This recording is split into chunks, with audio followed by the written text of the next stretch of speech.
Iran Israel युद्ध ने भारत को लाइन में लगा दिया और मोदी सर्वदलीय बैठक से भाग खड़े हुए।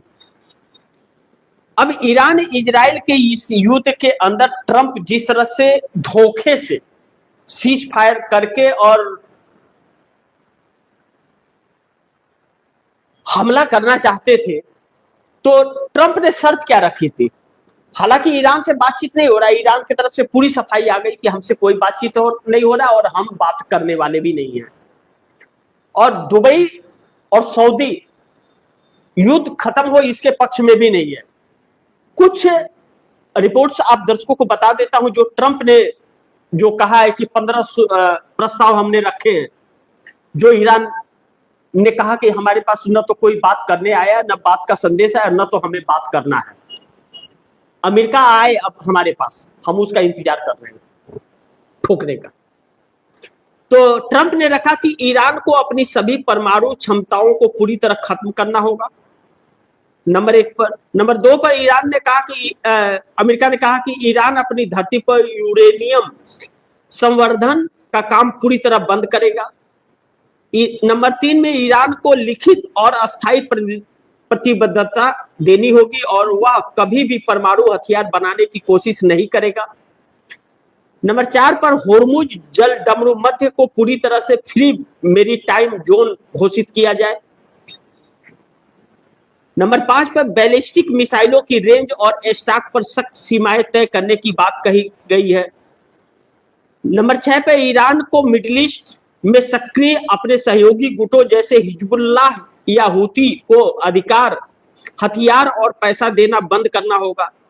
नंबर 7 पर 30 दिनों का सीज फायर, इस पूरे समझौते पर विस्तार से बात करने के लिए अमेरिका ने 30 दिनों के युद्ध विराम का प्रस्ताव दिया, लेकिन ईरान ने साफ मना कर दिया, बल्कि जवाब में 30 मिसाइल इजराइल के ऊपर छोड़ दिया। 30 मिसाइल इजराइल के ऊपर छोड़ दिया। 200 लोग घायल हैं और खासा नुकसान हुआ है। अब यह सारी चीजें जो है, अब मोदी इस चीज को लेकर के बैठक बुलाए। अब देश के अलग अलग हिस्सों से रिपोर्ट यह इस वक्त आ रही है कि बड़ी बड़ी, जैसे इंदौर हो गया, बिहार हो गया, यूपी के अंदर कुछ जगहों पर और गुजरात के अंदर ज्यादातर जगहों पर बहुत ही लंबी लंबी लाइन, कहा जा रहा है कि 2-2 किलोमीटर की लंबी लाइन पेट्रोल के लिए लग रही है और कई जगहों पर तो पेट्रोल मिल ही नहीं रहा है। एलपीजी गैस का हाल आपको पता ही है, और नहीं पता है तो जिस दिन आपके घर का गैस खत्म होगा उस दिन पता चल जाएगा, बोलने की जरूरत ही नहीं पड़ेगी। तब मोदी जी को फोन लगाएंगे अंधभक्त, कहेंगे कि मोदी जी गैस खत्म हो गया। मोदी जी कहेंगे कोई बात नहीं, घर के आसपास नाला है, नाले में पाइप लगा करके गैस निकाल लो, मैं बचपन में चाय बनाता था तू खाना बना लो, और अंधभक्त बनाएंगे। तो यह परिस्थितियां जो बन रही हैं, इस देश की जनता ने वोट दिया था, वोट देके सरकार चुनी थी, लेकिन इस सरकार ने बड़े बड़े सपने दिखाए कि 2 करोड़ लोगों को रोजगार देंगे, 15 लाख खाते में देंगे, काला धन लेकर के आएंगे, अच्छे दिन आएंगे, किसानों की आय दुगुनी होगी। लेकिन हुआ क्या? लगे हुए रोजगार चले गए। 2 करोड़ लोगों को रोजगार नहीं मिले, लेकिन 81 करोड़ लोगों को 5 किलो फ्री अनाज पर आश्रित कर दिया।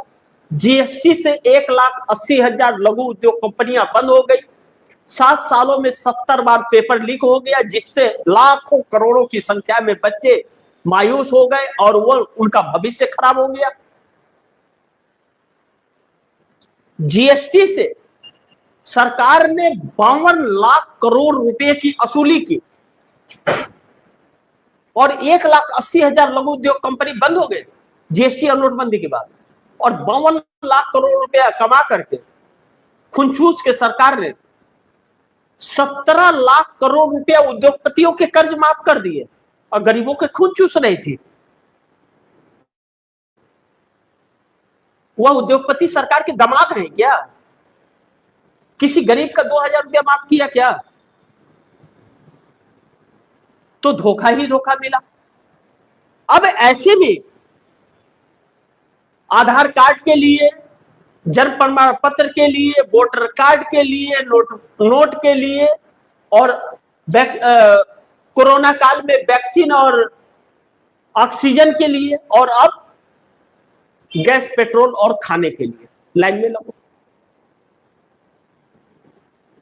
यह सब नरेंद्र मोदी की कायरता कहेंगे, इसको निकम्मापन इसे कहते हैं, कि जो अपनी जिम्मेदारियों से भागता है। तो अब यह प्रधानमंत्री का चेहरा कितना घातक हो गया इस देश के लिए, आप दर्शक भी जरा इसे समझा कीजिए। और दूसरी चीज की, राहुल गांधी ने पहले कह दिया कि यह व्यक्ति सामना करने वाला नहीं है, भगोड़ा व्यक्ति है, यह भाग खड़ा होगा, और सर्वदलीय बैठक से भाग गए जब प्रधानमंत्री को नहीं आना था। और अमित शाह जैसे व्यक्ति को कोई मतलब ही नहीं है, ज्ञान ही नहीं हुआ, सीरियस है ही नहीं हुआ, व्यक्ति अपना कार्य नहीं कर सकता, एक पहलगाम का हुआ रिपोर्ट नहीं पेश कर सकता, वह विदेश नीति पर क्या व्यक्ति बात करेगा? तो वह व्यक्ति अगर सर्वदलीय बैठक करेगा तो कौन जाएगा उसके पास समझदार? तो भाग खड़े हुए, तो इस बैठक का कोई मतलब नहीं। यह बैठक एक राजनीतिक बैठक था, यह चुनाव प्रचार में इसका फायदा उठाने के लिए इस सरकार ने यह बैठक बुलाई थी, और कांग्रेस के दफ्तर को खाली कराने के लिए इसलिए किया कि उसी पर बात सिमट जाए, इस बैठक की बात उतनी चर्चा न हो पाए। लेकिन दफ्तर खाली करा देने से चोरी नहीं छिपेगी, तो अब वह चोरी भी सामने आ रही है, देखते हैं आगे क्या होता है। लेकिन अब नरेंद्र मोदी के लिए संकट तो खड़ी हो गई है। अब जनता ही हिसाब करे कि जनता को कैसे क्या करना है और नहीं करना है, वह फैसला करे कि सरकार क्या कर रही है। वह तो मैं आप दर्शकों को बता रहा हूं, लेकिन